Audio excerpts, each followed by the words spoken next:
mga kababos, hinahantay pa namin yung mga anak ng aking pares dahil sila yung makakasama namin na mga pizza. Nakakahiya naman kung kakain ako mag-isa na hindi sila parang walang batasan yun kung sa Bisaya pa. Nagugutom na ako. Bumili nilang ako ng hindi pizza. Iba dito sa Baker's Delight. At saka may baon ako mamaya para sa hotel. So, yung nabili ko.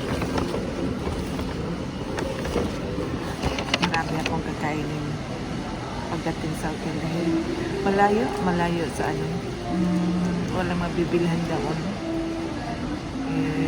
Doon naman lang, so kukuha na rin lang ng makakain.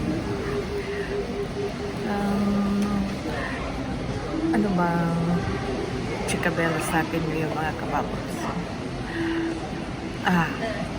Maglibak-libak sa kabalo ko mga kababos. Iba kasi kung yung pares mo ay may mga anak, di ba? Apat yung mga anak niya. Lahat puros babae. Yung tatlo ay nakilala ko na.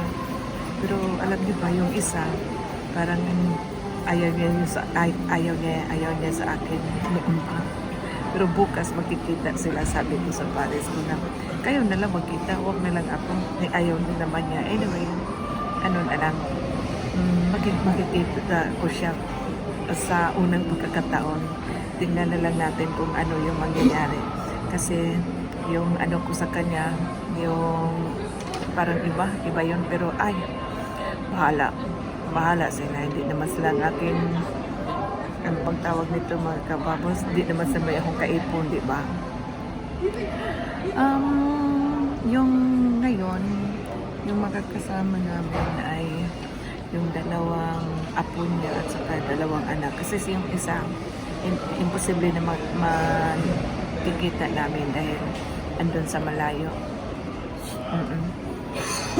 Yan lang ang mga kababos baga magkaroon ka ng ganito ba apamba. Iba ang pagtingin nila sa mga Pinay.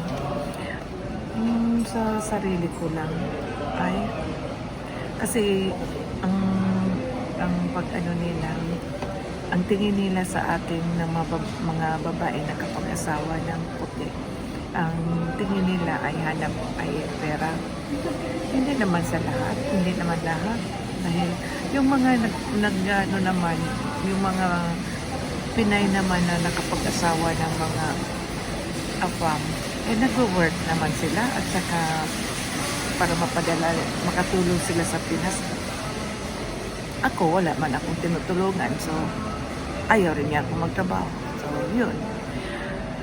Kung uuwi sa Pilipinas, okay lang naman sa akin. Pero siya, wala akong problema kasi nga itong gusto kong kainin na tinapay. May pagkamahal. Pero wala siyang magawa dahil gusto ko.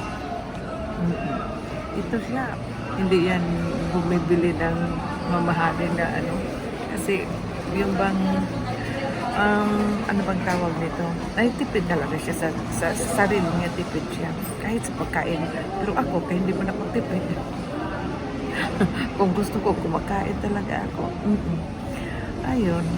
Pero hindi naman ako nanghihingi. Meron naman ako, sasabihin ko sa kanya, gagamitin ko lang yung yung plastic. Yun. Ayaw naman niya. Ay, naku mga kababas, ito lang. Anong oras na kaya? Nung magpunta kami rito, hindi na kami nag-train dahil kanina sa kaka-train namin ay talaga grabe. Pagod na pagod. Nag-taxi na lang kami papunta rito at saka pauwi. Okay lang naman dahil may Uber. Maganda yung Uber, yung sinakyan namin kanina, electric car at Tesla. Ay, naku. At saka yung driver matabi. Mm. Ay naku mga kababos, chika bells na tayo. Wala pa man. Ito, yan yung partner ko pag matagalan yung mga ano niya, nai-stress na yan. Andito siya sa ano ko, sa atubangan ba. Palaging nagtitingin sa kanyang phone. Paano yung mga bata dito? Pag may mga trabaho na, hindi ka na talaga makademand na ano, iba na talaga. O kahit dyan sa atin, sa Pilipinas. Kasi pag may mga kanya-kanya ng buhay-buhay, may mga asawa na, hindi ka talaga makademand ng ano nila, time nila dahil nagsusumikap din sila para sa kanilang mga anak, di ba? Nung nandyan pa ako sa Pilipinas, ay hindi naman, okay lang naman sa akin. Hindi naman ako demand ng ano. Dahil alam ko na syempre priority yung pamilya niya. Pero iba kasi ito. Oo, kami talagang pumupunta dito sa city. Iba kasi.